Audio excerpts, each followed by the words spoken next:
The armed forces of Ukraine are encircling 3,000 Russian troops who are in the death trap. In the Kursk region, they are in a death trap due to Ukraine's effective offensive inside Russia. Russia still fails to effectively repel this offensive because the Ukrainian army continues its advances deep inside Russia. It still can hold gained terrain, and Russia still fails to effectively repel this attack. But the Ukrainian armed forces are effectively destroying key bridges on the same river, which is located in the Kursk region.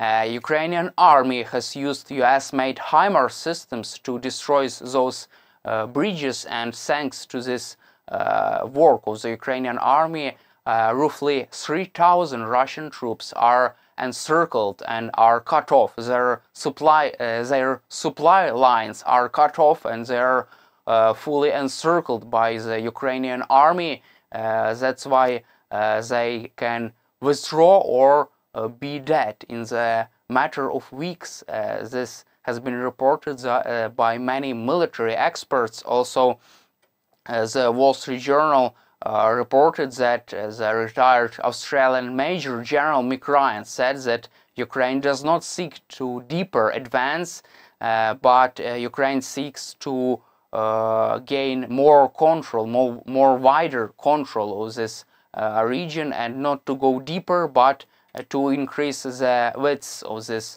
operation, do more wider advances inside the Kursk region in order to sustain logistics and sustain all shipments of goods, ammunition, and military equipment to the front line.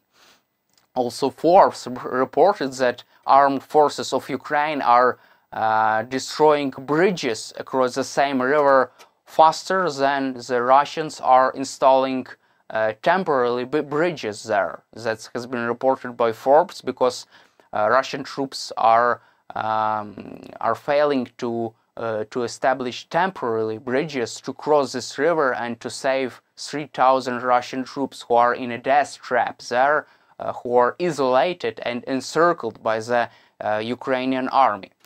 Meanwhile, Russian dictator Vladimir Putin and his commanders do not think that liberation of the Kursk region is a priority task for them. Instead, their priority now is to continue offensive in the Donbas region of Ukraine, and also it seems like the Russian military commander would not transfer the most experienced units from the east of Ukraine to the Kursk region to help to repel Ukraine's attack. They would not do that. Also, they would instead use conscripts to try to repel Ukraine's offensive inside Russia. This information has been reported by Bloomberg. Also, they're considering another wave of full-scale mobilization. However, Vladimir Putin is afraid of such decision, because people across Russia would not like this decision and would not support that. However, Russia faces huge problems with the manpower, because they do not have enough reserves to effectively repel Ukraine's offensive inside Russia. There is a big lack of reserves and huge problems with the manpower in Russia. That's why Vladimir Putin faces big dilemma, or how to solve this problem, but at the same time not to drop his own ratings down, and how to not to drop his support among the Russian people. Also, the New York Times reported that Vladimir Putin's favorability rate has dropped since Ukrainian troops have started its offensive operation in the Kursk region. 2 weeks ago, this has been reported by the analysis of Filter Labs AI, a company that monitors attitudes in the country by analyzing social networks. The New York Times reported that there have been reported lots of negative posts in the social media from the Russian people regarding the role of Vladimir Putin and recent attack of the Ukrainian army in the Kursk region, and many publications indicate that Ukrainian offensive is related and is a failure of the Russian government and especially of Vladimir Putin. In the meantime, foreign policy reported that Ukraine has destroyed Putin's image as an authoritarian leader built on strength and power, and also Ukraine has successfully destroyed his image as a strong leader. Also, the Russian dictator Vladimir Putin, speaking about this offensive operation inside Russia, he avoids a word invasion because he is ashamed about it. He talks about the situation in the border zone and events taking place in the Kursk region. Vladimir Putin is ashamed of the situation and is ashamed of speaking and of naming it as an invasion, but it is an invasion because Ukraine has invaded Russia firstly since the Second World War.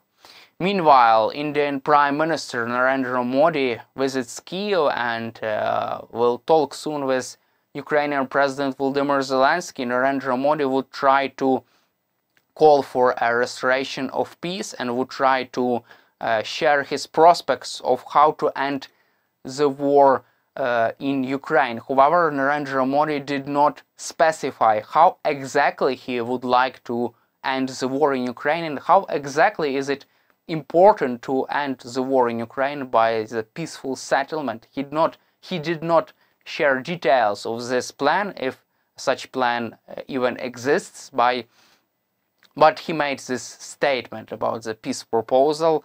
Also, it is interesting that Bloomberg reported that Narendra Modi would try to share messages between Russia and Ukraine. Bloomberg reported that Narendra Modi would share messages from Vladimir Putin to Ukrainian President Volodymyr Zelensky.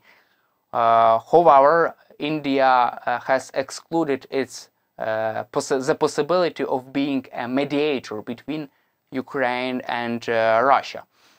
On the other hand, President Zelensky is seeking to gain support from India to support his 10-point peace formula, which has been introduced at the Global Peace Summit. It is important to gain support from India, which has big influence on the global South countries, and it is important for President Zelensky to work to negotiate with Modi this issue and to gain his support to support India of this 10-point peace plan to end the war in Ukraine on Ukrainian terms, on Ukraine's fair terms. And let's finish our conversation with the current situation in the US politics. Kamala Harris is ahead of Donald Trump again. 47% of Democratic voters and independent voters support Kamala Harris. But only 41% of these voters support Donald Trump. And this was a result of the recent Gallup survey. Also, according to other survey, Kamala Harris leads Trump by even more by 3%. Also, a new YouGov The Economist poll conducted during the Democratic Convention shows Harris leads Trump also by 3%. Also, in particular, this survey shows an increased support for Harris among women and also among female voters and among young voters. Also, the middle class voters support Harris, but not Donald Trump. They support more Harris, and 47% of the vote go to Harris, but not to Donald Trump. That's all for today. Subscribe to our YouTube channel, stay with us on YouTube, and glory to Ukraine.